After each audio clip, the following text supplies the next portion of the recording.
Na semana passada, apenas para a gente recordar, a gente viu um conceito muito importante na teoria de variáveis complexas, que são as chamadas funções analíticas. Basicamente, funções analíticas são funções diferenciáveis. Você consegue garantir a existência das derivadas dessa função.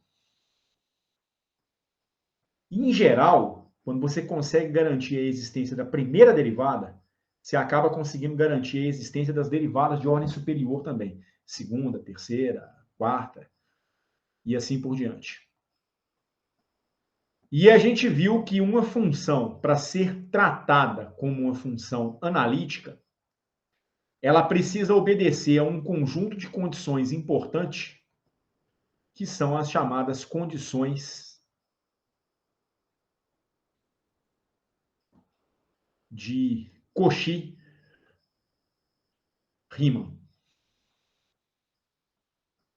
Basicamente, o que essas condições vão dizer para nós é o seguinte: digamos que você tenha uma função complexa escrita em termos de uma função u, que dependa de duas variáveis, como parte real, mais uma função v dependente das mesmas duas variáveis como parte imaginária. As chamadas condições de Cauchy-Riemann, que garantem que a sua função é uma função analítica, são essas aqui. A derivada da função u em relação à variável x é igual à derivada de v em relação a y. E, por sua vez, a derivada de u em relação a y é igual a menos a derivada de v em relação a x.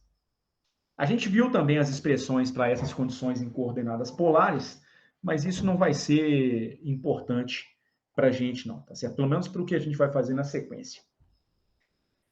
A gente vai ver que esse conjunto de duas condições é extremamente importante para você calcular alguns tipos de integrais no plano complexo.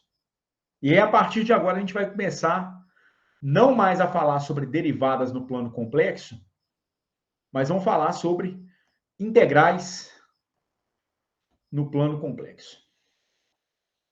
No fundo, a integração no plano complexo, ela lembra muito o conceito de integral de linha, que a gente aprende lá no cálculo vetorial e revê um pouco no método ZA, conforme vocês viram comigo no período remoto passado e no período remoto anterior.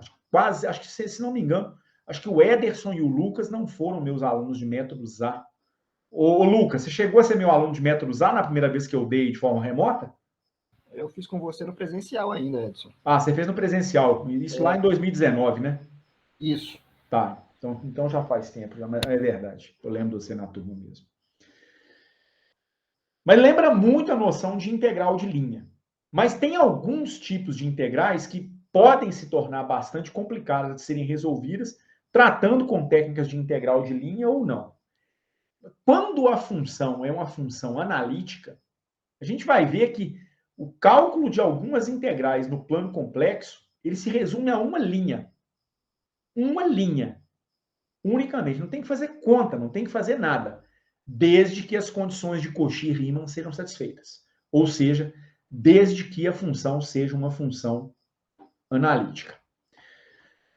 Só para a gente ter uma noção de onde é que a gente vai entrar, né? Quando você está trabalhando com uma variável real, então quando você tem o chamado eixo real, né? Como é que você entende a integral de uma função? Ela é uma espécie de uma soma, né? Uma soma especial que a gente chama de soma de Riemann.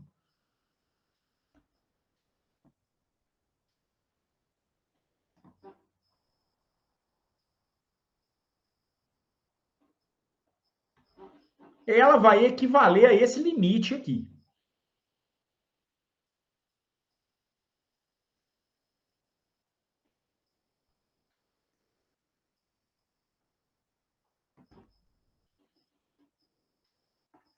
digamos que você tem um gráfico que representa como é que uma certa função f de x comporta-se com uma variável x. Então, digamos que você tem uma curva mais ou menos como essa aqui. E a gente tem aquilo, né, aquele hábito de interpretar a integração em uma variável por meio da área debaixo de uma curva. E é verdade mesmo. Conceitualmente, a noção é essa. Você pega um ponto x0, se desloca de um pequeno valor ΔX em relação a esse ponto x0, e aí você define com isso algo que se assemelha a um retângulo, a um trapézio, né, como um pequeno pedacinho de baixo dessa sua curva. E aí você calcula essa área aqui e soma isso com a próxima área. Soma com a próxima área. Com a próxima. E assim por diante. Até você chegar, digamos, no seu limite superior de integração do lado de cá. Então, a tal da integral, ela equivale a uma soma das áreas desses retângulos ou desses trapézios, né? Então, se eu chamar essa operação de I, isso aqui vai ser entendido como um limite em que o número de retângulos tende a infinito e a largura desses retângulos tende para zero. É como se eu tivesse algo que se assemelha muito a linhas debaixo da minha curva. E aí, cada linha representaria um ponto aonde eu calculo a função, um ponto xi, aonde a minha função responde com um certo valor f de xi, e isso aqui vai ter uma pequena largura infinitesimal. Uma pequena largura ΔX a partir desse ponto I. Eu vou chamar isso, então, de um ΔXi. Imaginando isso aqui como próximo da área de um retângulo, para tirar a estimativa dessa área, eu multiplicaria a altura pela largura. Para eu poder varrer toda a curva, isso aqui, então, se torna um somatório num índice I que vai de 1 até n, onde esse n, num segundo momento, tenderá para infinito, do produto da altura em cada ponto, multiplicado pela correspondente largura do retângulo, certo? Isso aqui, então, é que no contínuo, né, ou seja, quando eu tomo o limite em que o n tende para infinito, isso aqui me retorna a integral de f de x dx entre um certo ponto x0 e um certo ponto xf, digamos que seja esse último ponto aqui, aonde eu desejo calcular a integral do x0 até esse ponto xf, certo?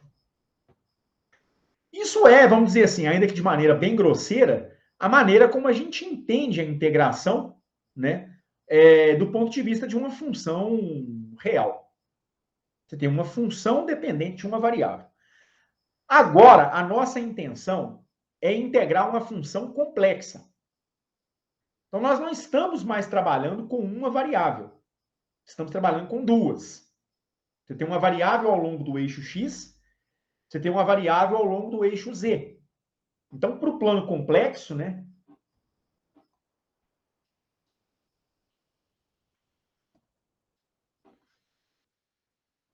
no fundo, você não está integrando mais em uma variável. Você tem isso aqui.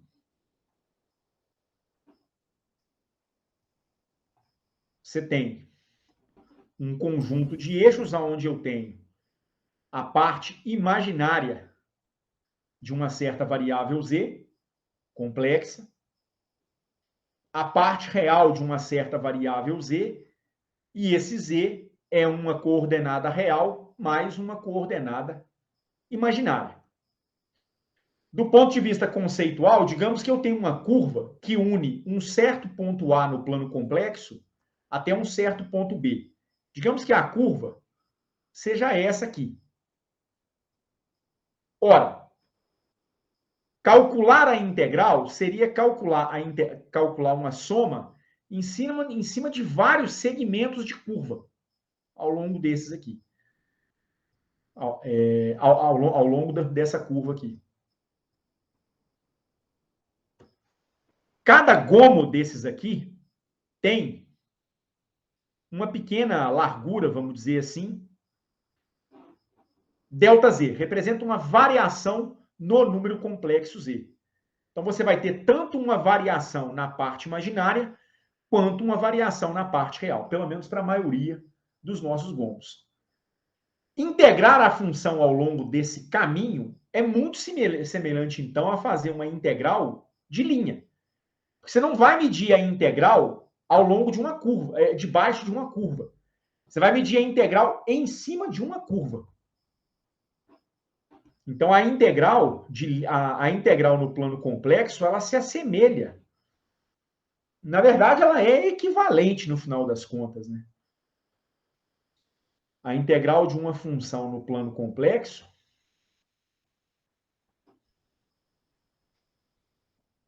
ela acaba sendo equivalente a uma integral de linha.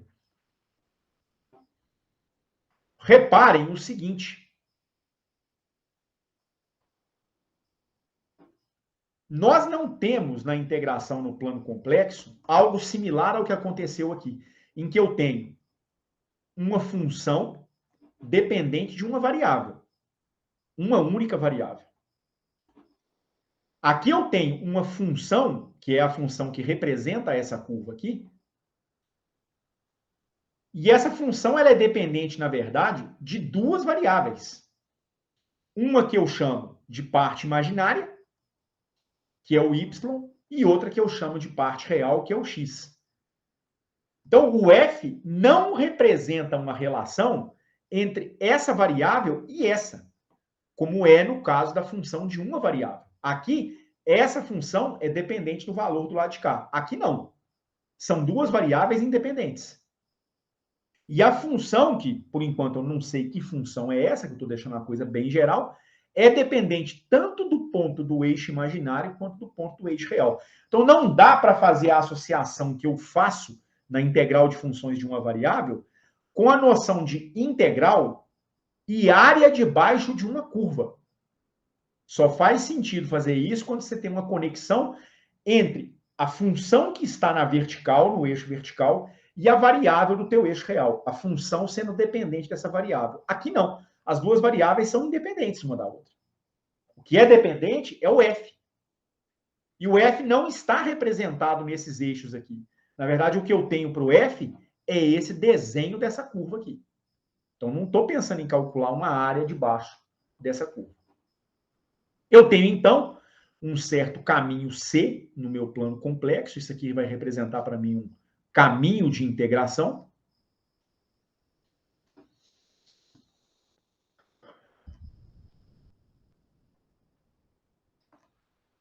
Certo?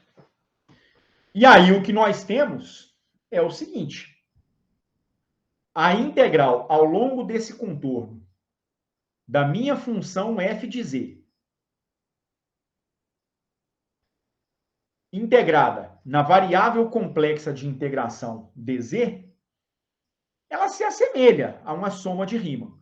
É um limite quando o n tende para infinito de um somatório de um f de zi, com i indo de 1 até infinito, vezes uma variação complexa ΔZI. Ocorre que isso aqui não é uma variável. O ΔZ representa uma variação tanto em x quanto em y. Então, isso aqui já é mais um motivo para que a gente não interprete isso como uma área debaixo de uma curva.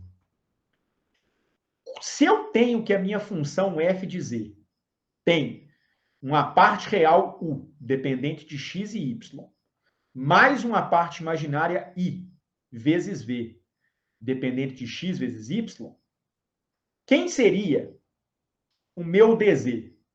Isso é um diferencial de x mais i vezes y. Então, isso vai dar o diferencial na variável x mais I vezes o diferencial na variável y. Então, essa integral da minha função complexa f de z ao longo de z, ela será uma integral no contorno fechado de quem? U de x e y mais I vezes o v de x e y integrado em z, cujo elemento de integração é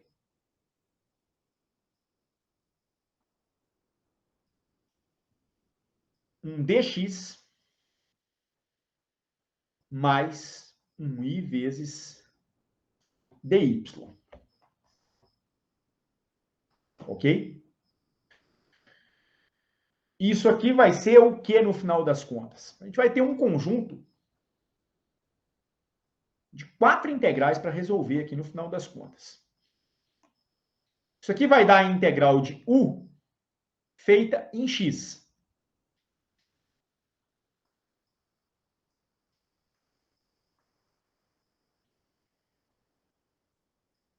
E eu também vou ter uma integral de v feita em y. I vezes i vai dar menos 1.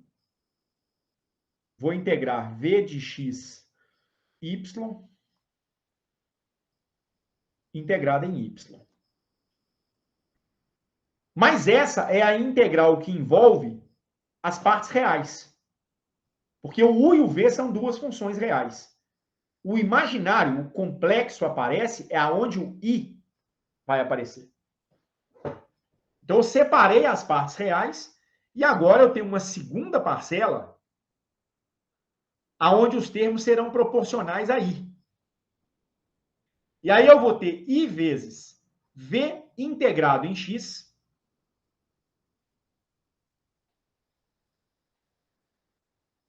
e depois eu vou ter u integrado em y.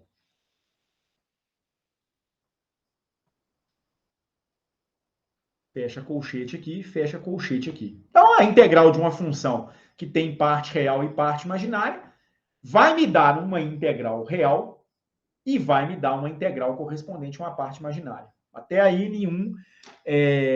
nenhuma razão para que a gente precise se assombrar. Mas esse tipo de integral, ele lembra as integrais que a gente viu em métodos A, quando nós utilizávamos o teorema de Green no plano. O teorema de Green no plano, ele me diz o seguinte. Então, aqui cabe uma observação. Digamos que você tem, esqueçam os números complexos agora, digamos que você tem um certo vetor f, que depende de duas variáveis, x e y, tal que ele depende de uma certa função p de x e y na direção i, mais uma certa função q de x e y na direção j.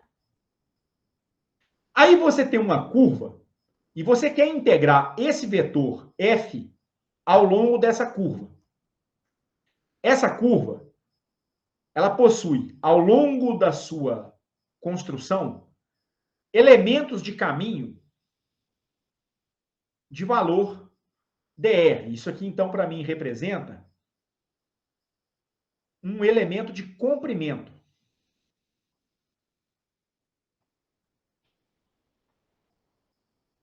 E eu quero calcular qual será a integral do produto escalar de f de x e y com esse elemento vetorial dr.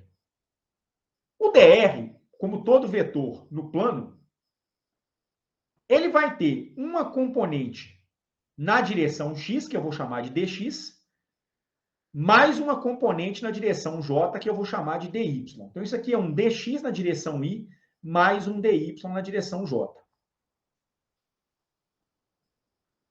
Essa integral é, então, a integral de um produto escalar que envolve a componente p na direção i, mais a componente q na direção j. Fazendo produto escalar com dx na direção i, mais dy na direção j. Para fazer o cálculo dessa integral, eu tenho que primeiro processar esse produto escalar. Então, isso aqui seria igual à integral de P dx, porque I escalar I vai dar 1, mais a integral de Q feita em Y. Porque J escalar J dá 1 e I escalar J vai dar 0. Nesse sentido, a integral de linha de um campo vetorial começa a se assemelhar com a integral de linha no plano complexo. Tem uma função que você integra em x, tem uma função que você integra em y, depois tem uma outra integral que você primeiro integra em x, uma outra que você integra em y. Então, começa a haver uma semelhança realmente entre integrais de linha e integrais no plano complexo. Só que aí eu tenho um resultado lá do cálculo vetorial que é o seguinte.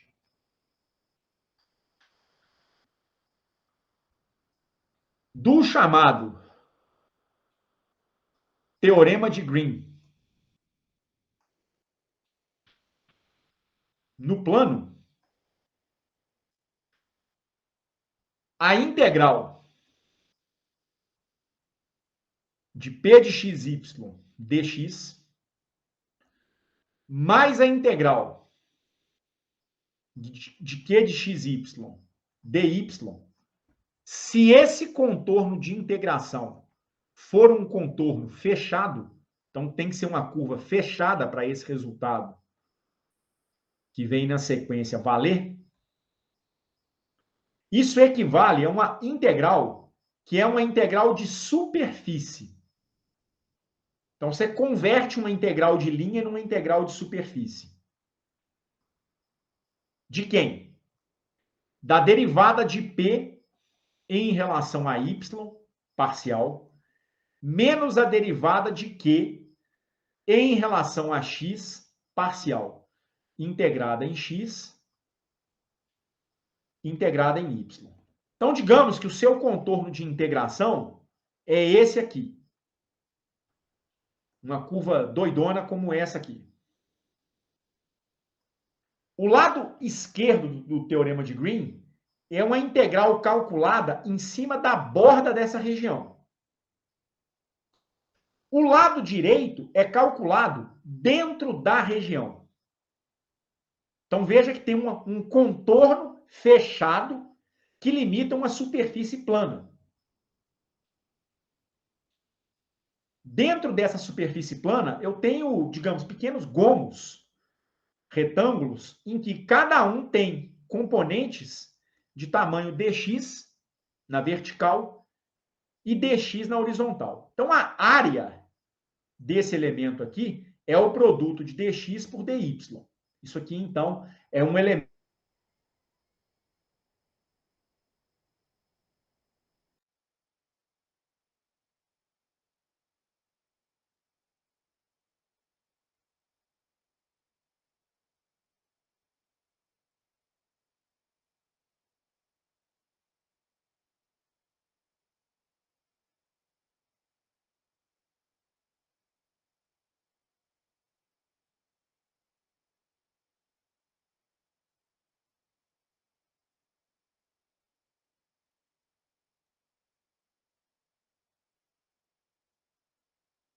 Não, não, do Actrava também.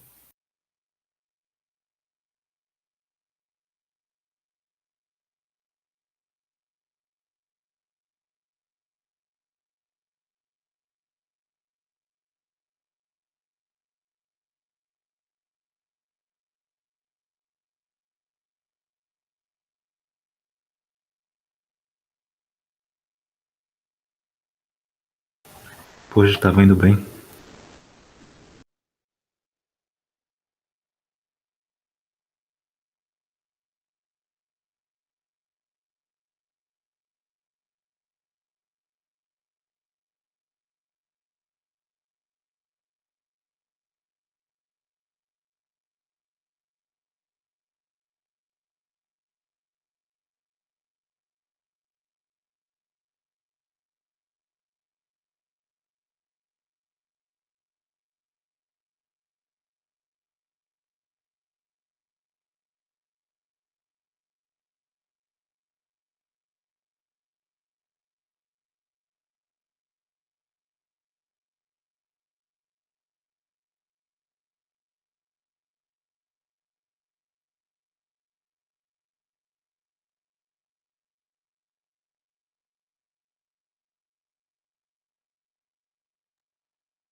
Ué, você tá mutado aí.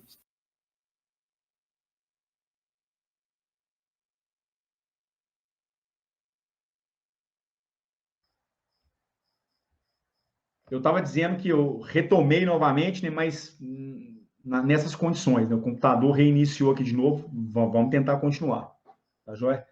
Foi mal o transtorno aí, mas eu não consegui corrigir o problema a tempo, não sei o que está acontecendo, tá?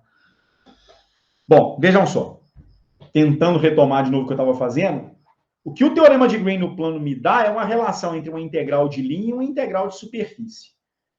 A integral de superfície é calculada por meio de derivadas do teu campo vetorial, né? Onde, por que eu sei que é uma integral de superfície? Por conta do produto de dois elementos diferenciais.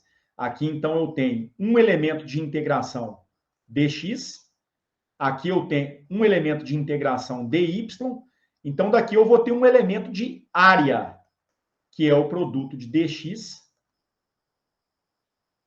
por dy, tá certo? Então, você relaciona a integral na borda da curva do teu campo vetorial com a integral dessa combinação de derivadas aqui na superfície. Na verdade, isso aqui, para quem foi meu aluno em métodos A, deve identificar com alguma facilidade que isso aqui guarda relação com o rotacional de uma função. Isso é o rotacional do teu campo vetorial dentro desse caminho. Mas eu vou falar sobre isso posteriormente.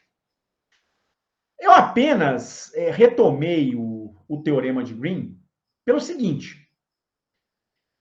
Eu vou tentar usar o teorema de Green para poder mostrar quanto pode dar a integral de uma função complexa se o contorno no plano complexo for um contorno fechado. Uma vez que começa a haver essa ligação entre integrais de linha e integrais no plano complexo, será que daria para explorar o teorema de Green de alguma maneira? Nós vamos ver que sim. Então, a primeira coisa que a gente tem é o seguinte: nós já vimos que a integral da tua função complexa f de z num certo contorno C, ela é igual à integral de u de x e y dx menos v de x e y dy. Isso aqui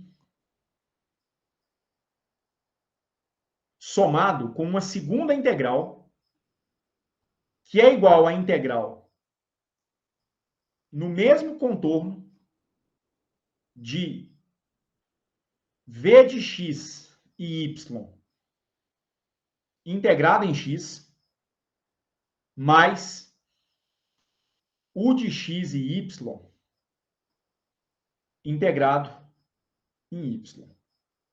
Vejam só. No teorema de Green, no plano, você faz o seguinte. Você supõe um vetor com componentes P e Q e você integra o produto escalar desse vetor com um elemento de comprimento dr, dado por um dx na direção i mais um dy na direção j. Eu vou tentar imitar essa ideia. Eu vou tentar integrar um determinado vetor num certo elemento de integração. Que vetor? Um que eu vou inventar agora. Eu vou inventar esse vetor aqui.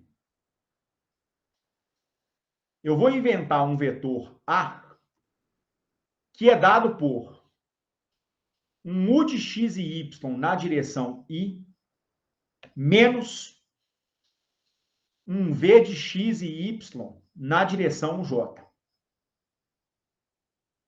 Aí eu vou fazer o produto escalar desse vetor A com um certo vetor dr. Quem é o dr? É um deslocamento no plano complexo, porém interpretado do ponto de vista vetorial. Isso aqui vai ser igual a u de x e y i menos v de x e y j, ou seja, o vetor que eu inventei, fazendo produto escalar com dx na direção i mais um dy na direção j. Claro, talvez vocês se perguntem, tudo bem, mas de onde é que você sacou esse vetor A? Da primeira linha aqui da minha integração no plano complexo. Ela lembra o que acontece no teorema de Green, ou numa integral de linha. A componente x de um vetor integrada em x, a componente y de um vetor integrada em y. Eu usei o sinal negativo na componente y do meu segundo vetor. E aí isso aqui vai me dar, quando eu fizer o produto escalar, isso aqui vai me dar u de x e y multiplicado por dx menos v de x e y integrado em dy. Quer dizer, essa primeira linha aqui, ela pode ser lida como uma integral no plano, uma integral vetorial do vetor A que eu inventei, integrado nesse elemento de deslocamento no plano R. Mas vejam o seguinte, eu tenho uma segunda integral, onde eu também tenho algo integrado em x e algo integrado em y. Então, agora eu vou inventar um novo vetor.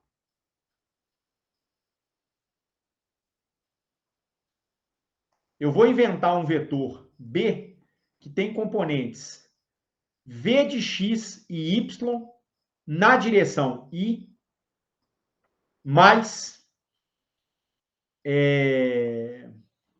u de x e y na direção j. E vou fazer o produto escalar desse vetor B com o elemento de deslocamento dr.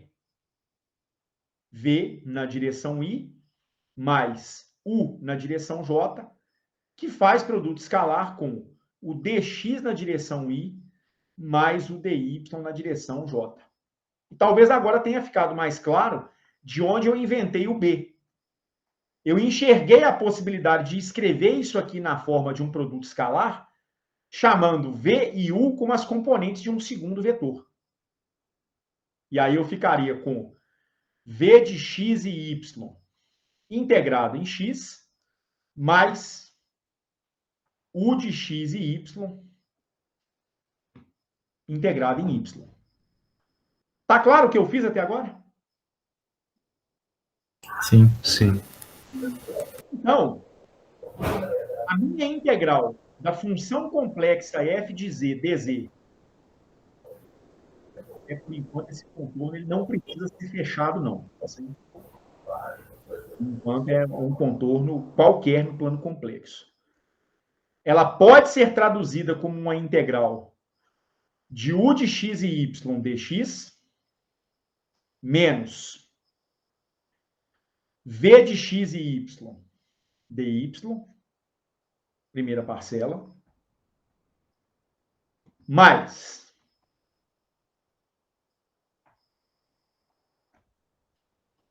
a integral de v de x e y integrado em x, menos, aliás, mais, perdão, u de x e y integrado em y. Essa integral tem que ser multiplicada por i.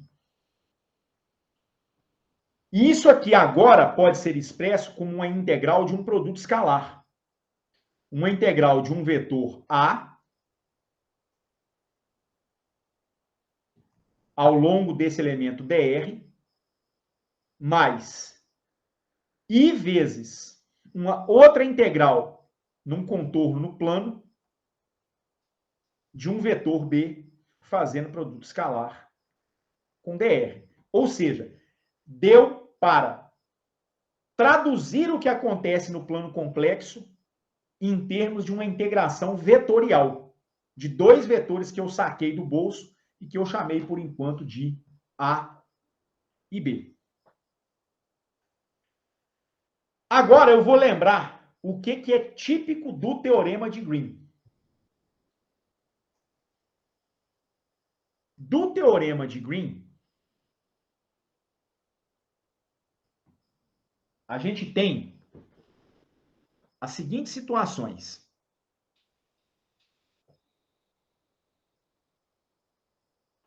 Caso o contorno for uma curva fechada, você tem a validade daquele resultado que eu tinha colocado agora há pouco. Então, se o contorno é um contorno fechado, a gente pode dizer o seguinte: a integral num contorno fechado do seu vetor C, no seu vetor ao longo do contorno C, suposto fechado, de A escalar dr, vai ser a integral num contorno fechado de AX dx, ou seja, componente x integrada em x, mais componente y integrada em y. E isso equivale a uma integral de superfície na superfície que está dentro desse contorno, da derivada de AX em relação a y, menos a derivada de AY em relação a x, integrada em x, integrada em y. O que existe nessa relação do teorema de Green que não existe no que eu integrei na minha função complexa até agora? A suposição de que o contorno é fechado. Então, eu não posso aplicar o teorema de Green, ou seja, trocar a integral vetorial pela integral dessa diferença de derivadas numa superfície, porque eu não supus que o contorno de integração é em um contorno fechado. Mas eu vou fazer isso. Eu agora vou imaginar que o contorno em torno do qual eu estou realizando a integral no plano complexo é um contorno fechado. Pode ser um círculo, pode ser uma elipse, entendeu? Qualquer curva que começa e termina em um mesmo ponto. A bem da verdade, teorema de Green no plano é uma versão para o teorema de Stokes em 3 dimensões, né? Na verdade, o que a gente tem é o seguinte: a integral do seu vetor realizada ao longo de uma curva num contorno fechado,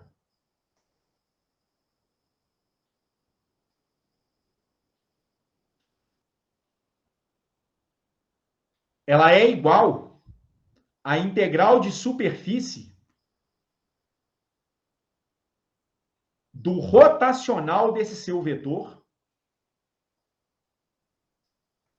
fazendo produto escalar com um vetor normal à superfície integrado ao longo do elemento de área dA. Para quem não chegou a fazer métodos A comigo, imagina que você tem o caso bidimensional. Isso aqui, então, é o chamado teorema de Stokes.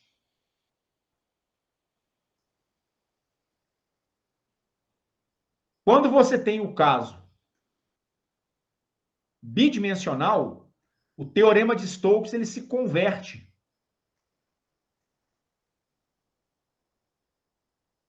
no teorema de Green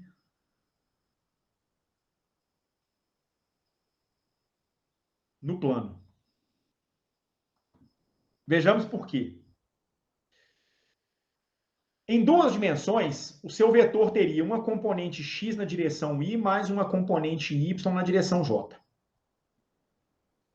Qual vai ser a expressão do rotacional de A? Usando a forma mais pragmática, isso aqui poderia ser colocado na forma de um determinante. A primeira linha vai ter os vetores unitários I, J e K. A segunda linha tem as derivadas parciais que contemplam o nabla. Derivada em relação a x, derivada em relação a y e derivada em relação a z. A terceira linha vai conter as componentes do seu vetor A, que no caso valem ax a y em zero, porque esse vetor em duas dimensões, eu estou supondo que ele não tem componente z.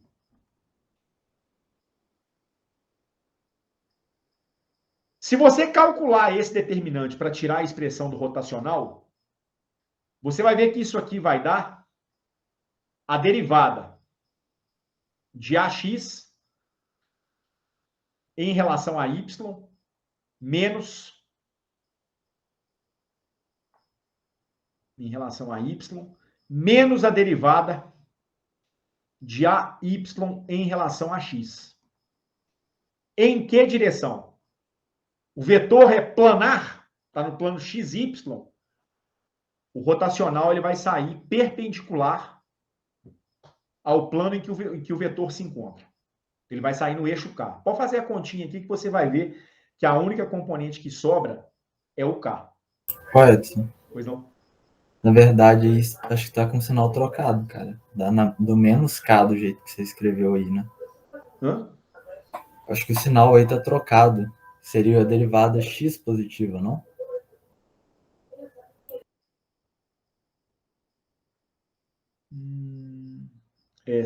Acho que é esse mesmo.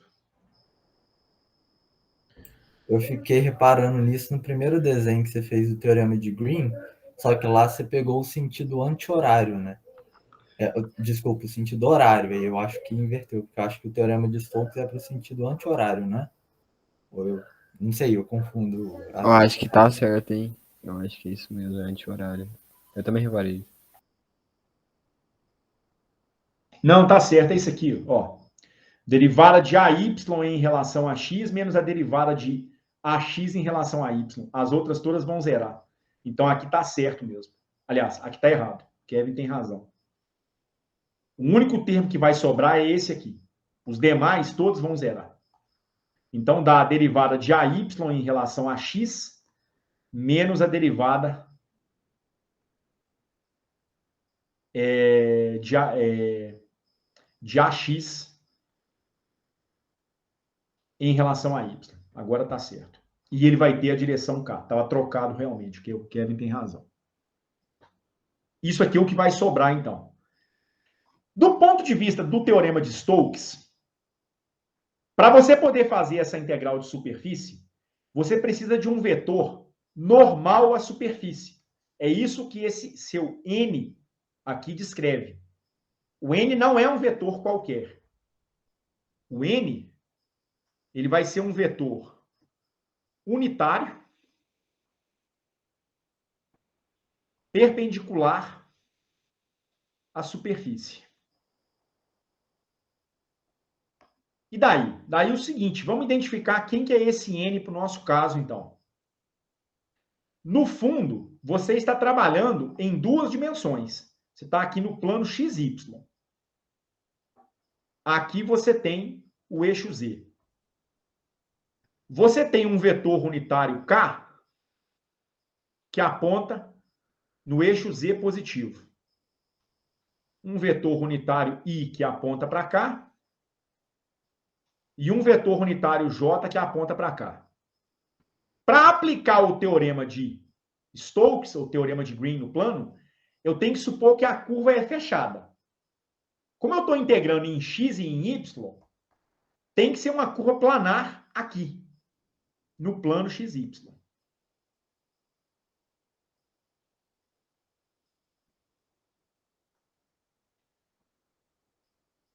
E aí, como é que eu vou definir um vetor que seja perpendicular à superfície? Que é o que aparece aqui no seu teorema de Stokes. Quem vai ser o N?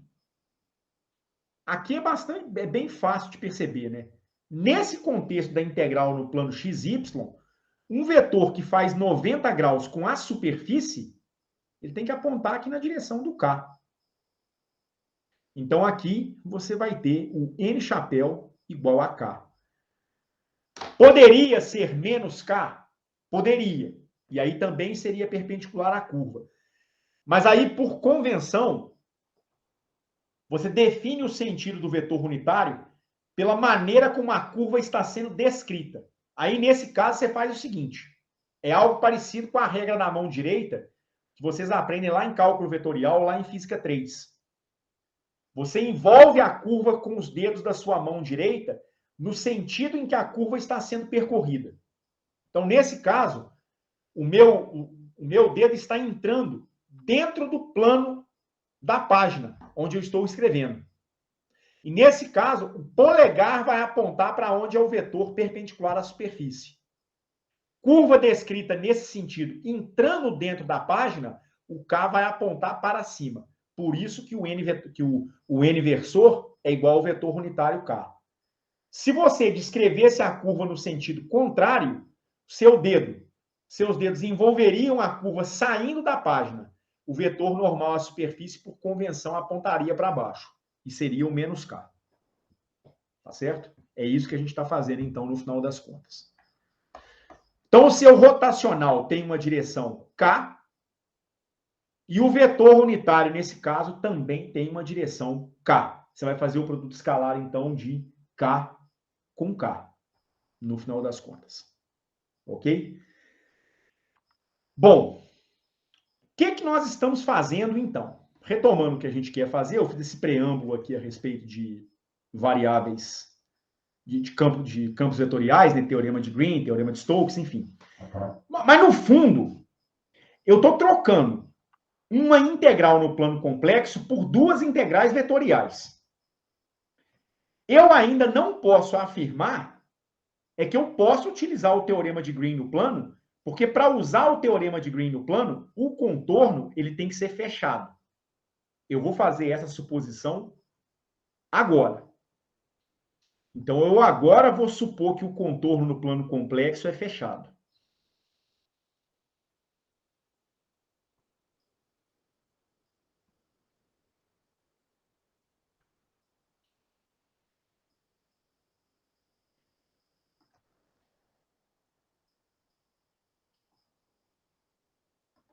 Então, eu tenho uma integral no plano complexo, num anel fechado, seja lá qual seja o formato desse anel, de f de z dz, que é igual a uma integral de dois campos vetoriais.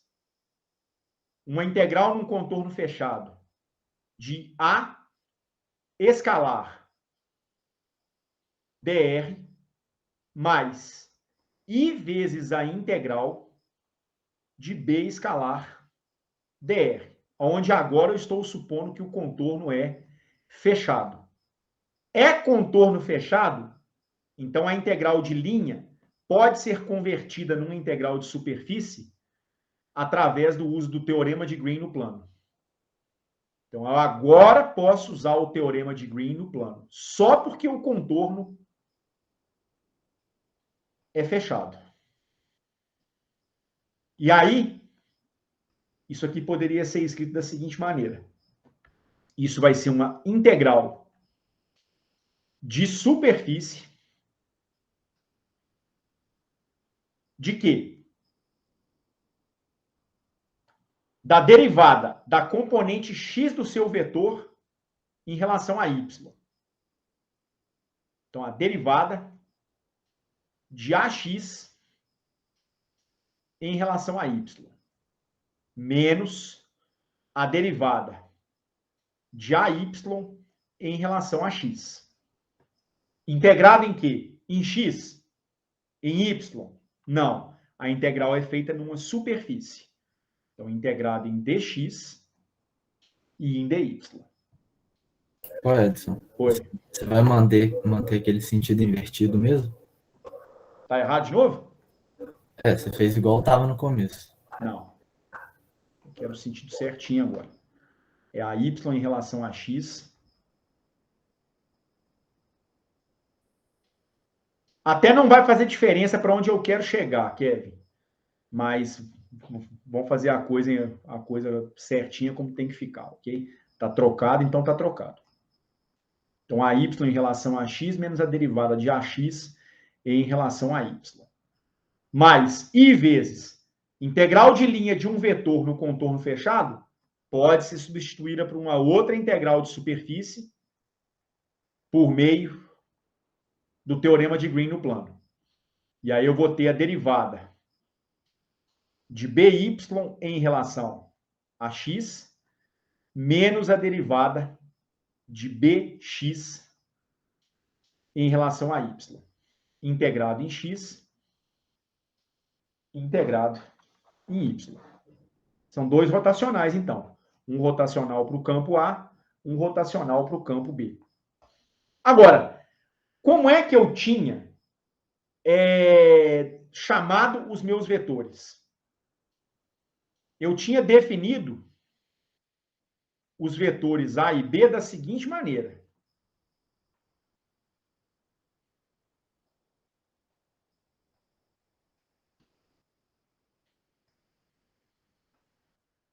O A, ele foi definido como U de x e y na direção I menos V de x e y na direção J.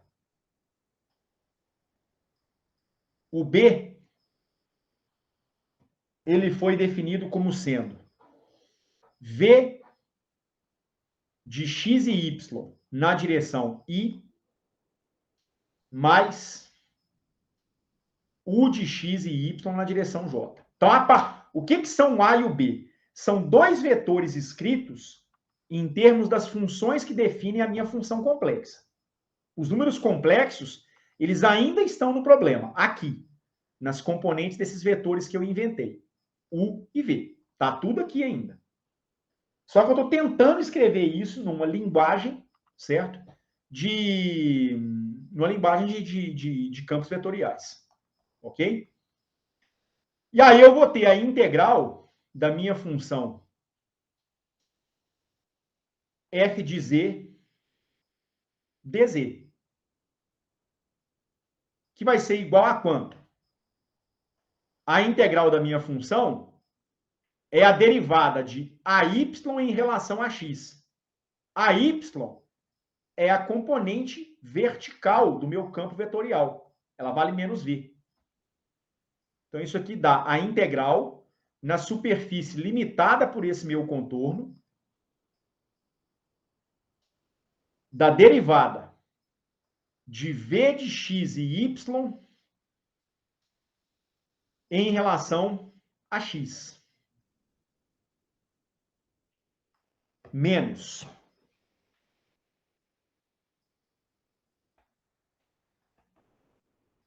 o AX. Só ver se eu não estou troando. Não, tá certo, é isso mesmo.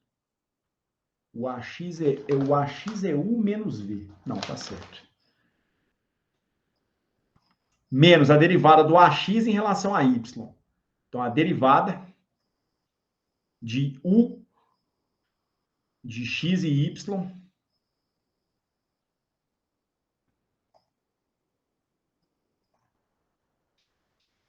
em relação a Y. Integrada em X, integrada em Y. Mais I vezes uma outra integral de superfície de um outro campo vetorial que vai ser reescrita usando novamente o teorema de Green. O B vale a função V na direção I mais a função U na direção J. Isso aqui me dá o quê? A derivada da componente vertical, U de X e Y, em relação a X. Menos a derivada da componente horizontal, que é o V, em relação a Y. Isso aqui integrado em X e integrado em Y. Apenas me permitam corrigir uma coisa pelo seguinte. Aqui na primeira linha tem um pequeno problema, que é o seguinte. Como no teorema de Green, a derivada em relação a x é da componente y, eu esqueci desse sinal aqui. Ó. Isso aqui vale menos. Tem a derivada de menos v em relação a x, menos du dy. E a derivada de u em relação a x, menos a derivada de v em relação a y. Isso aqui, então, é a minha integral da função f de z dz. Tudo bem, né? Fica parecendo que a gente está dando uma volta do cacete para a gente poder calcular essa integral. Dá para calcular ela dessa forma? Dá. Mas agora vem a jogada genial, que é o seguinte. Nós não tínhamos falado nada sobre essa função a respeito dela ser ou não uma função analítica. Agora chegou o momento. Então, digamos que a função que está sendo integrada é uma função analítica. Então, é uma função que tem a sua primeira derivada e todas as derivadas parciais de ordem superior. Recordando o começo da aula, o fato é o seguinte: dado que você tem que f de z é uma função analítica, a coisa mais importante de uma função analítica é o fato de que a garantia para ela ser analítica é que ela obedece às chamadas condições de Cauchy-Riemann.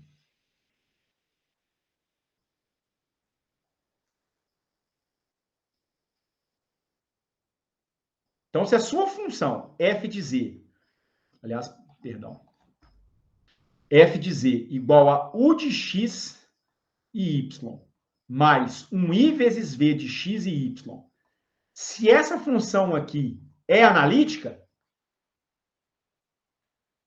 automaticamente você tem a garantia das seguintes igualdades.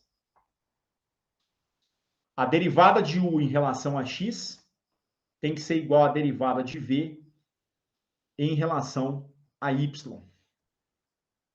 E a derivada de u em relação a y tem que ser igual a menos a derivada de u em relação a x. Aliás, perdão. Derivada de v em relação a x. Dessas duas condições, eu poderia dizer o seguinte. Derivada de u em relação a x menos a derivada de v em relação a y é zero. E a derivada de u em relação a y mais a derivada de v em relação a x é zero também. Olha que coisa fantástica. Isso é exatamente o que aparece aqui nas minhas integrais de superfície depois que eu utilizei o teorema de Green no plano. Derivada de u em relação a x menos a derivada de v em relação a y. Essa diferença de derivadas, ela é zero, caso a sua função seja analítica. Por sua vez, se você coloca esse sinal negativo aqui em evidência, vai dar del v del x, com menos colocado em evidência, um del u del y. Isso aqui é a segunda condição de Cauchy-Riemann, que está expressa aqui embaixo. Del u del y mais del v del x. Ou, se você preferir, menos del u del y menos del v del x. Então, esse integrando é zero e esse outro integrando é zero. Sempre não, se a função for analítica. Então, nós concluímos um resultado que é um dos resultados mais potentes na teoria de variáveis complexas, que é o chamado teorema de Cauchy. Se f de z é analítica, então a sua integral num contorno fechado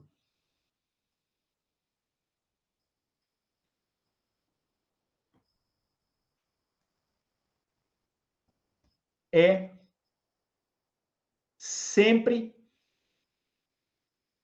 nula.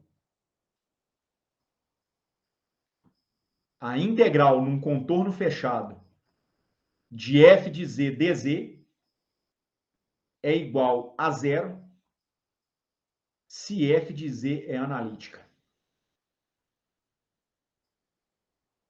Ou seja, se você identifica que a função satisfaz as condições de Cauchy-Riemann, em qualquer contorno fechado, onde a função for analítica, a integral dela dá zero. Tem nem que fazer conta. O que você tem é que verificar se a função satisfaz as condições de Cauchy-Riemann. Esse resultado, importantíssimo na teoria de variáveis complexas, é o chamado teorema de Cauchy para funções analíticas.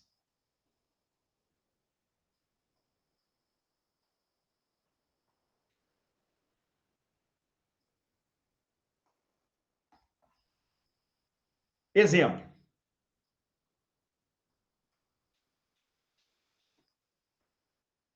Vamos calcular a integral num contorno fechado de seno de z dz. Vou chamar essa integral aqui de I. Onde C é um círculo de raio 1.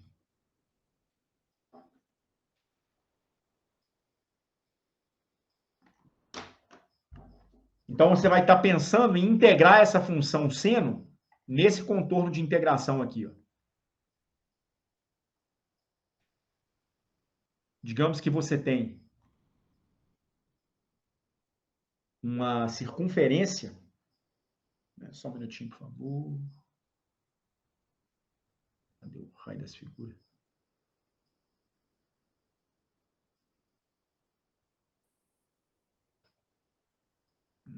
Aqui. Formas.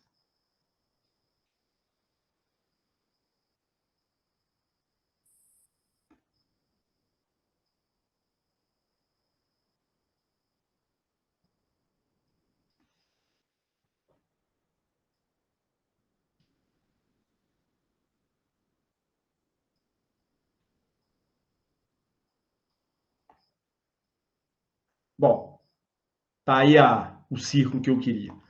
Vou fazer o seguinte, eu vou tirar esses eixos aqui. Vou desenhar um outro sisteminha de eixos que seja mais ou menos centrado nesse círculo aqui. Digamos que seja isso aqui, mais ou menos. Também ficou ruim.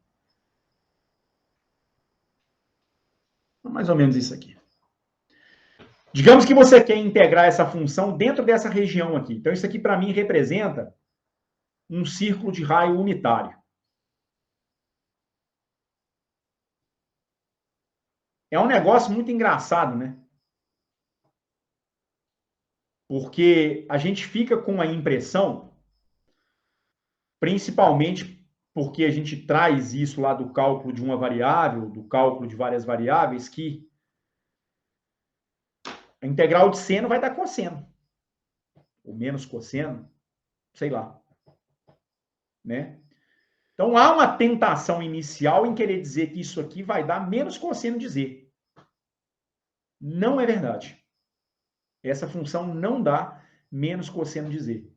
A integral dela, melhor dizendo. A integral dela no interior dessa região aqui, a gente sempre tem em mente que nós estamos integrando ao longo desse caminho aqui, da borda desse círculo, a integral dessa função ao longo da borda desse círculo aqui equivale a uma integral de superfície dentro dessa região. E essa integral não dá menos cosseno, cosseno ou coisa parecida. Dá zero. Eu poderia fazer isso diretamente, ou eu poderia verificar por meio das condições de Cauchy-Riemann. Vamos verificar se o seno de z, primeiro, satisfaz as condições de Cauchy-Riemann. Então, eu tenho uma função f de z que é igual a seno de z. Não tem nem U nem V aqui, né? A parte real e a parte imaginária não estão explícitas ainda. Mas ocorre que o Z vale x mais I vezes Y. Ou seja, um ponto aqui no plano complexo tem uma coordenada x e uma coordenada y. Então, vale x para o eixo real e y para a parte imaginária, dando, portanto, x mais I vezes y. Para verificar o que é parte real, o que é parte imaginária nesse resultado, você vai ter que expandir essa função seno. Isso aqui vai ser igual a seno da primeira, seno de x, vezes o cosseno de I vezes y, que é o cosseno da segunda.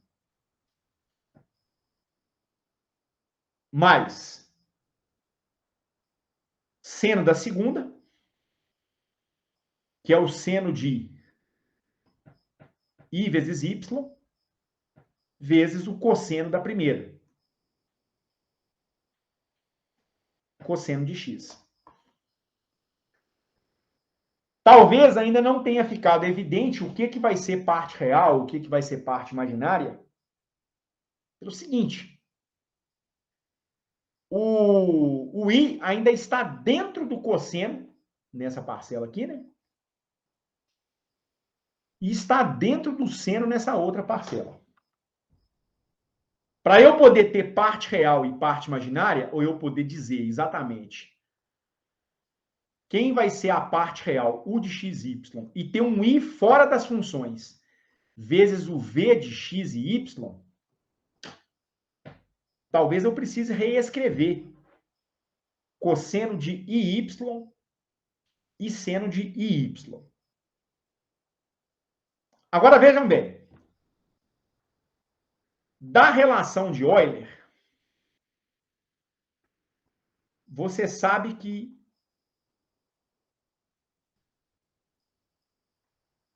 a exponencial de Iθ, ela equivale a cosseno de θ mais I vezes o seno de θ. Se eu, então, tomo o complexo conjugado disso, eu tenho, então, a exponencial de menos Iθ, que dá cosseno de θ menos I vezes o seno de θ. Dá para escrever, a partir disso aqui, duas expressões, uma para cosseno de θ e uma para seno de θ, em termos de exponenciais complexas. Se eu somar as duas relações, os fatores I e seno vão se cancelar. E aí eu ficaria com o seguinte: cosseno de θ vale a exponencial de Iθ mais a exponencial de menos Iθ dividido por 2. E, por sua vez, se eu subtraio as duas relações, os cossenos de θ se cancelam. E aí eu ficaria com I seno de θ subtraído de menos I seno de θ. Vai dar dois sinais negativos que vão se combinar. Eu vou subtrair as duas exponenciais complexas também. Enfim, um sisteminha de equações. Isolem seno de θ e verifiquem que isso aqui vai dar exponencial de Iθ menos a exponencial de menos Iθ, dividido por 2i. Ou seja, dá para escrever o seno de uma variável e o cosseno de uma variável em termos de exponenciais complexas. Mas aqui eu estou supondo que a variável é real. E se por acaso a variável for imaginária? Acaba que não muda muita coisa, não. Tá certo? Vamos ver, então, o que a gente vai chegar caso a variável seja imaginária. Se eu tenho que a variável é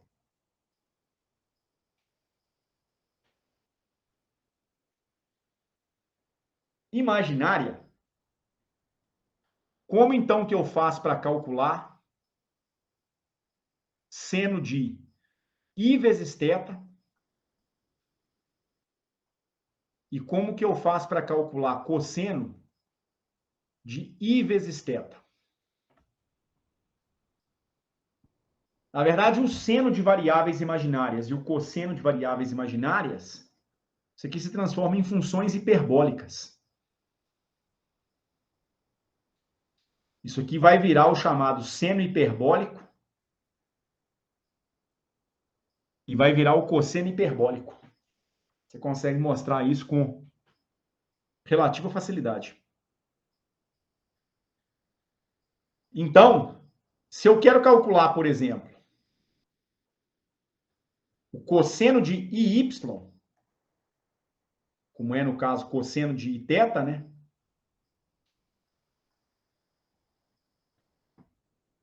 Isso aqui é exponencial de I que multiplica Iθ mais a exponencial de menos I que multiplica Iθ. Então, você troca a variável por I vezes θ. Basicamente isso. Dividido por 2. I vezes I dá menos 1. I vezes I dá menos 1 com um sinal negativo, isso aqui vai dar positivo. Isso aqui vai ser igual a exponencial de θ mais a exponencial de menos θ, que I ao quadrado vai dar menos 1, dividido por 2. Essa diferença de exponenciais dividida por 2, ela é definida como cosseno hiperbólico de θ. É isso que é cosseno hiperbólico no final das contas. Ou ele pode ser escrito em termos dessa soma de exponenciais reais, ou em termos de um cosseno de uma variável imaginária. Então, a primeira coisa que a gente observa é o seguinte: o seu cosseno de IY vai se transformar num cosseno hiperbólico de Y. Aí resta saber o que vai acontecer aqui no seno de IY. Já o seno de Iθ, pela definição de seno em termos de exponenciais complexas, isso aqui é igual a exponencial de I vezes Iθ menos a exponencial de menos I vezes Iθ sobre 2I. I ao quadrado vai dar menos 1. Então, isso aqui vai dar a exponencial de menos θ. Menos a exponencial de I ao quadrado menos 1. Com um menos aqui vai dar mais 1. Então, dá menos a exponencial de θ sobre 2I. Então, o seno de I vezes θ, ele é igual a quanto? Menos a exponencial de θ, menos a exponencial de menos θ, sobre 2i, colocando um sinalzinho menos em evidência aqui no numerador, para colocar o exponencial de θ como primeiro termo. Eu vou multiplicar e dividir essa relação pelo conjugado do denominador. O conjugado é um i. I vai virar menos i. Tá certo? I vezes menos i é igual a menos i ao quadrado, que é igual a mais 1. Menos com menos vai dar mais. Isso aqui vai dar i vezes a exponencial de θ menos a exponencial de menos θ dividido por 2. Isso aqui se transforma em i vezes o seno hiperbólico de θ. Seno hiperbólico é definido como a exponencial de θ menos a exponencial de menos θ sobre 2. Então, essa é a relação entre o seno de uma variável complexa, Iθ, e o seno hiperbólico correspondente. Os cossenos hiperbólicos de Iθ são iguais. O seno, não. O seno de θ não é seno hiperbólico de θ. É I vezes o seno hiperbólico de θ. E aí, com isso, a gente ficaria com o seguinte. A minha função f de z, igual a seno de z,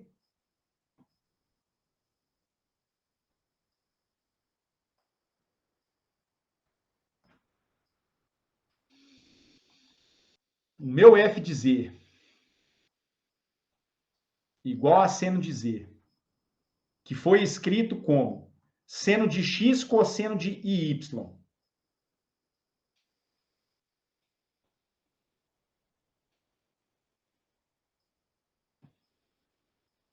mais seno de iy vezes o cosseno de x, isso aqui se transforma em seno de x vezes o cosseno de iy é o cosseno hiperbólico de y. Porque o cosseno da variável imaginária é o cosseno da parte imaginária correspondente, seno i. Você joga o i fora, dá o mesmo resultado. E o seno da parte imaginária transforma-se em i vezes o seno hiperbólico. Então, isso aqui dá i vezes cosseno de x, seno hiperbólico de y. Está aqui a sua função f de z igual a seno de z. Aí, com isso, esse camarada é a parte real, u de xy, e esse camarada é a parte imaginária, v de x e y. Então, o seu u de x e y é igual a o seno de x vezes cosseno hiperbólico de y. E o v de x e y, ele é igual a cosseno de x vezes seno hiperbólico de y. Das condições de Cauchy-Riemann, o que eu tenho que calcular?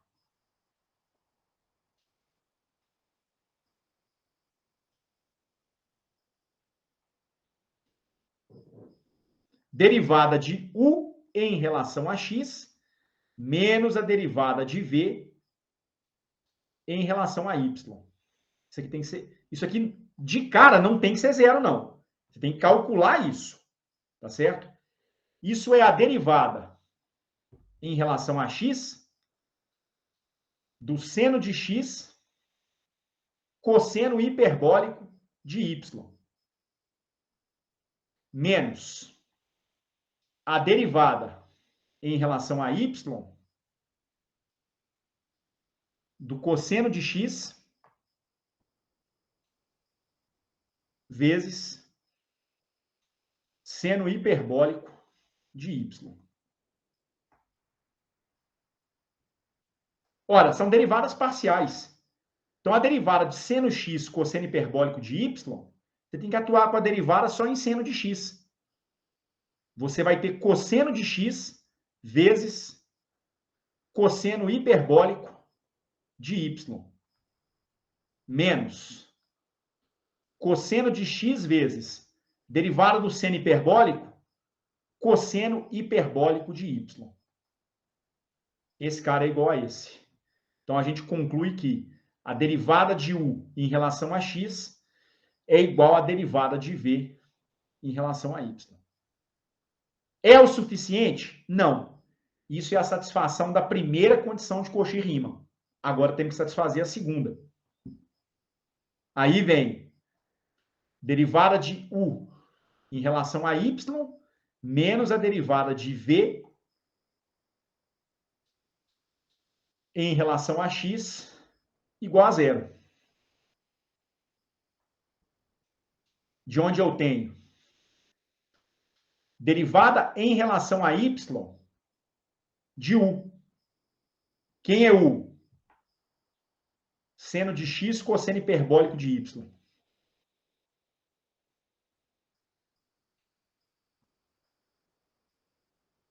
Aliás, um detalhe, né? Essas duas derivadas, elas têm sinais contrários. Começa que isso aqui nem pode ser afirmado, a gente nem pode afirmar como sendo zero de imediato. Nós não sabemos se dá zero, né? Então, a segunda condição depende de calcular menos a derivada de u em relação a y, menos a derivada de v em relação a x. Tá certo? Então, isso dá menos derivada de seno de x cosseno hiperbólico de y em relação a y. Menos a derivada em relação a x de quem? Cosseno de x vezes seno hiperbólico de y. Que me dá. O seno de x não depende de y. Você vai derivar cosseno hiperbólico em relação a y. Isso vai dar menos seno de x. E a derivada do cosseno hiperbólico não carrega um sinal negativo. Ela não dá menos seno hiperbólico. Ela dá a própria seno hiperbólico de y. Aí vem menos. Agora vem a derivada de um cosseno, que dá menos seno de x, vezes seno hiperbólico de y. Esses dois sinais negativos vão se combinar. Isso aqui vai dar um sinal positivo. Seno de x, seno hiperbólico de y, igual a seno de x, seno hiperbólico de y. Os sinais se compensam, né? Então, a gente conclui que a derivada de v em relação a x é menos a derivada de u em relação a y. Ou seja, seno de z satisfaz as condições de Cauchy-Riemann.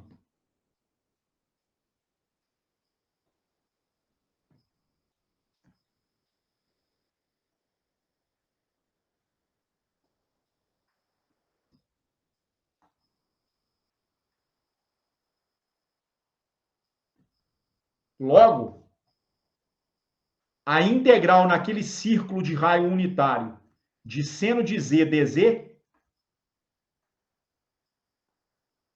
não vai dar 1. Não vai dar cosseno, não vai dar menos cosseno. Ela vai dar 0 pelo teorema de Cauchy.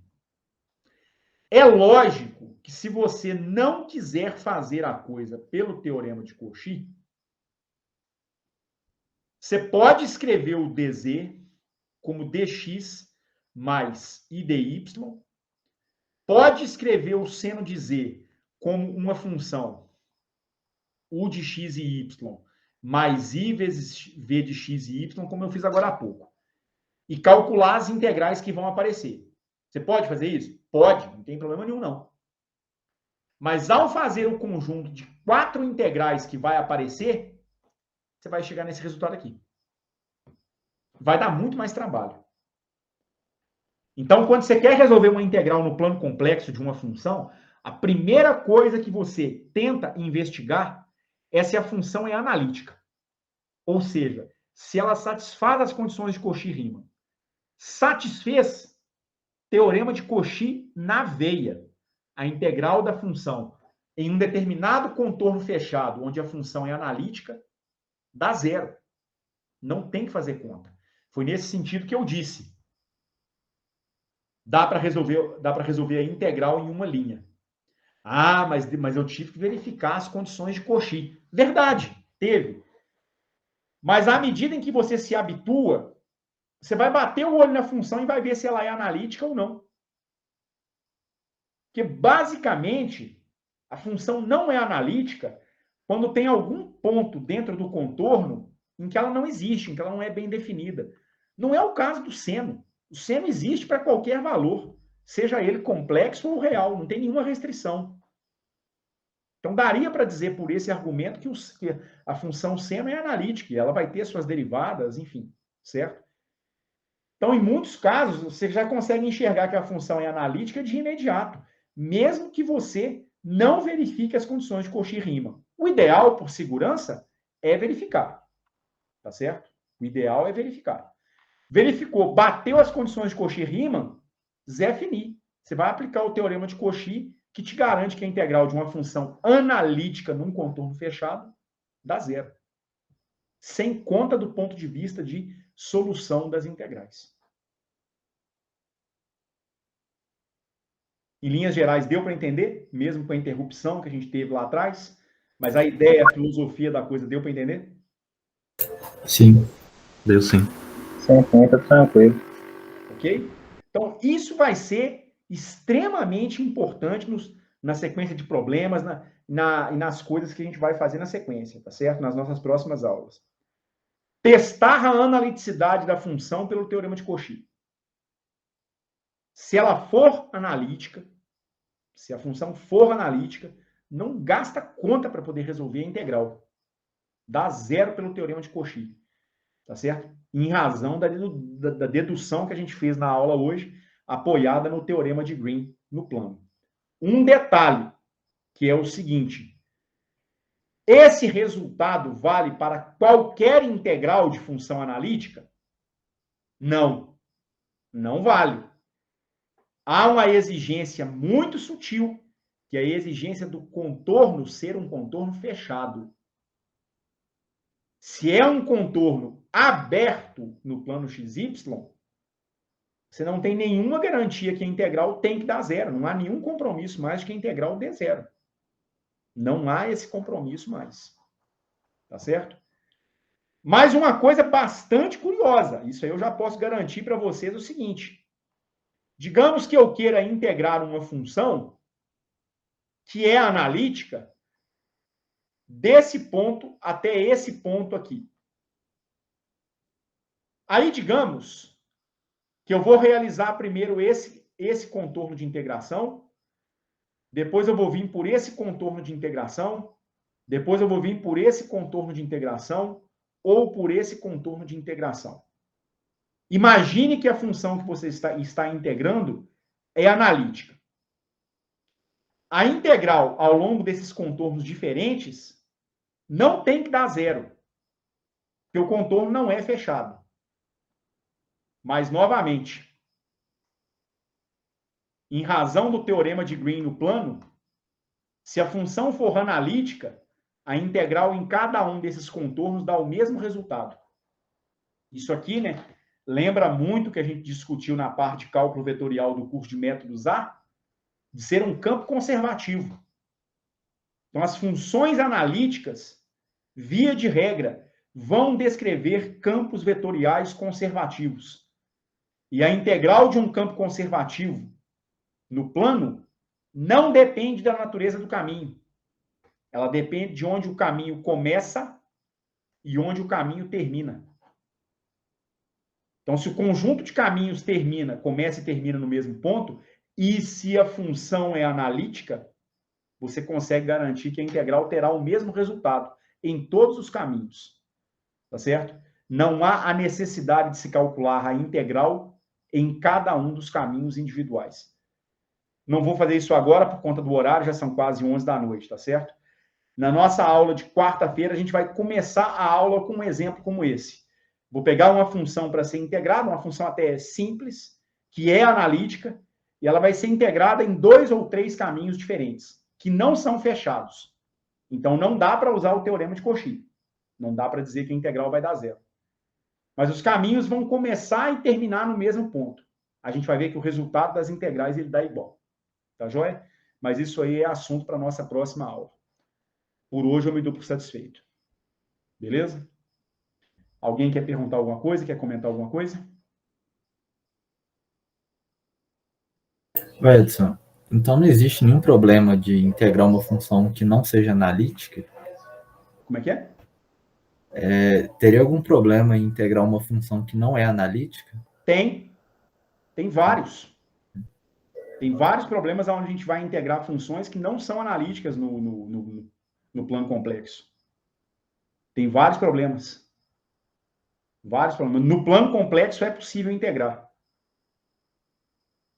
Você está dizendo problema no sentido de exercício, né? Eu estava perguntando se pode, né? Pode. Pode, né? Beleza. Pode. Quer ver? Isso aqui está longe ainda da gente ver, mas digamos que você vai calcular a integral num contorno fechado de uma função f de z dividida por z menos um número complexo a integrada no plano complexo. Esse integrando aqui tem um problema. O integrando não é bem definido se o z vale a. Porque caso o número complexo z iguale esse número a menos a vai dar zero. Então, o integrando daria f de z dividido por zero, o integrando infinito. Então, o integrando não é uma função analítica. Existe um ponto, certo? Não é analítico em um ponto, pelo menos. Ele não é analítico em z igual a a. Mas suponhamos que a sua função f de z seja uma função analítica. Digamos que ela seja definida. A gente vai mostrar que essa integral ela dá 2i vezes π vezes o valor da função no ponto A. Desde que a função f de z seja analítica. É um resultado que a gente conhece por teorema dos resíduos. O integrando não é analítico. Tem uma parte dele que é. O resultado dessa integral dá isso aí. 2i vezes o valor da função no ponto em que o integrando não é analítico. Mas nesse caso o caminho precisa passar por A ou ele não pode passar por A? O caminho tem que envolver o ponto A. Entendi. O ponto A tem que estar dentro do caminho para esse resultado ser válido. Se ele estiver em cima do caminho, a gente vai ver que dá para fazer uma pequena deformação do caminho para isolar esse ponto. Você isola o ponto, tá certo? E faz a integral ao longo do restante do caminho. E ainda assim dá para fazer uma estimativa da integral. Cenas dos próximos capítulos.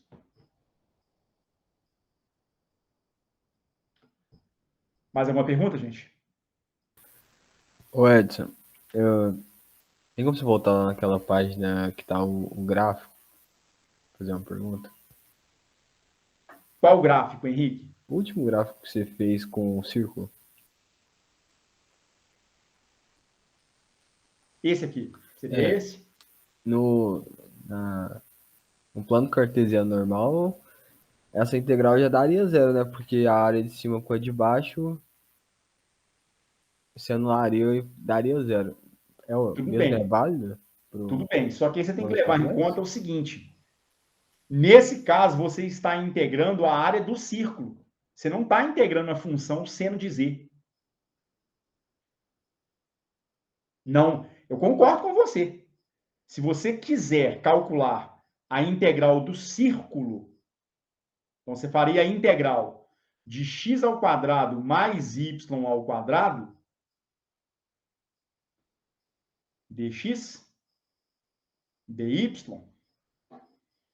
É possível que essa integral aqui dê zero mesmo, porque você vai integrar essa região aqui em cima e embaixo, no plano cartesiano. Mas não é, Henrique, x ao quadrado mais y ao quadrado que você está integrando.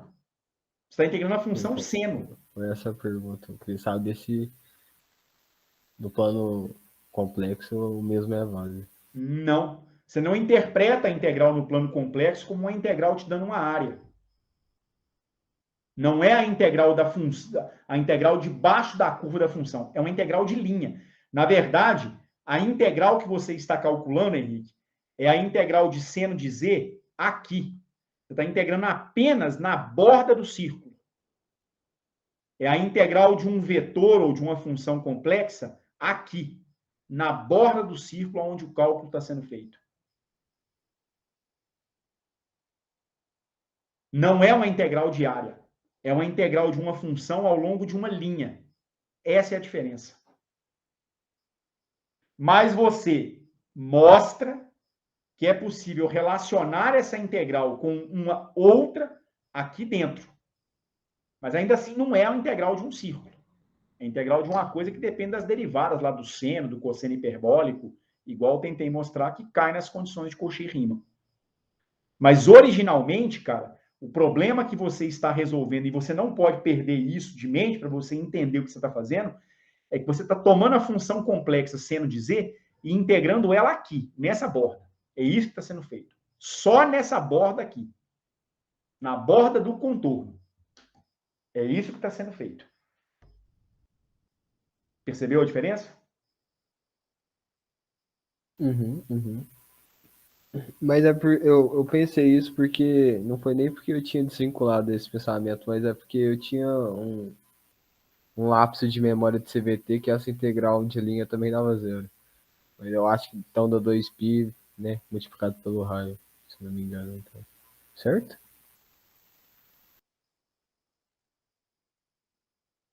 Cara, a integral de seno... É. Henrique, sinceramente, se a sua variável for real, aí eu tenho que fazer a conta para me ver. De cabeça eu não vou lembrar, não. Não, mas é porque o Jander deu uns exemplos, né, com esse tipo de função que atravessa o eixo. Aí eu fiquei com essa coisa na cabeça e tal. Mas, enfim, anyway. É possível que dê zero. Realmente eu tenho que fazer a conta se a função for real. Mas se for uma função seno de uma variável complexa, a integral vai dar zero. Se isso vai se repetir para uma variável real no círculo, sinceramente eu tenho que avaliar. Tem que fazer a conta para ver. De cabeça eu não faço, não. Beleza? Certo. Mais alguma pergunta, gente?